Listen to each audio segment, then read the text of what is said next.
होशे एक नबी थे। ईश्वर ने उन्हें इस्राएलियों को संदेश देने के लिए चुना। यह एक कठिन काम था। इस्राएली लोग ईश्वर से दूर भटक रहे थे। वे मूर्तियों की पूजा कर रहे थे। ईश्वर बहुत दुखी थे।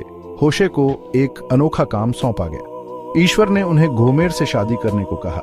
गोमेर एक ऐसी स्त्री थी जो वफादार नहीं थी। यह विवाह इस्राएलियों और ईश्वर के रिश्ते का प्रतीक था।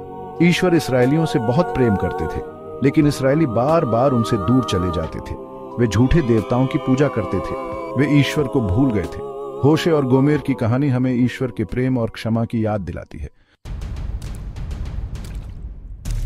होशे ने गोमेर से शादी की। उनके बच्चे हुए, लेकिन गोमेर खुश नहीं थी। वह होशे को छोड़कर चली गई। वह दूसरे पुरुषों के पास चली गई। होशे बहुत दुखी हुए, लेकिन होशे ने गोमेर को नहीं छोड़ा। वह अब भी उससे प्रेम करता था। वह उसे वापस लाना चाहता था। यह ठीक वैसा ही था जैसा ईश्वर इस्राएलियों के साथ महसूस करते थे। ईश्वर ने इस्राएलियों को बार बार माफ किया। उन्होंने हमेशा उनकी मदद की। ईश्वर का प्रेम अटूट था। वह चाहते थे कि उनके लोग उनके पास वापस आएं। गोमेर अपने नए जीवन में खुश नहीं थी। वह गरीब और अकेली हो गई। उसे एहसास हुआ कि होशे से बेहतर कोई नहीं है।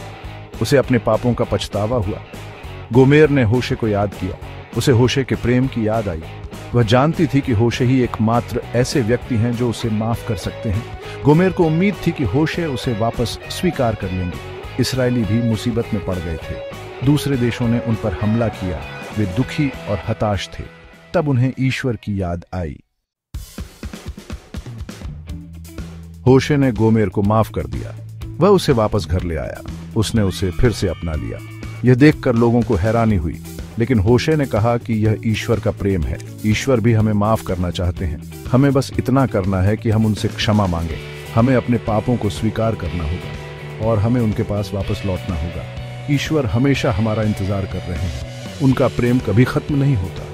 होशे और गोमेर की कहानी हमें ईश्वर के असीम प्रेम की याद दिलाती है। यह हमें सिखाती है कि क्षमा हमेशा संभव है। हमें बस इतना करना है कि हम ईश्वर की ओर मुड़ें।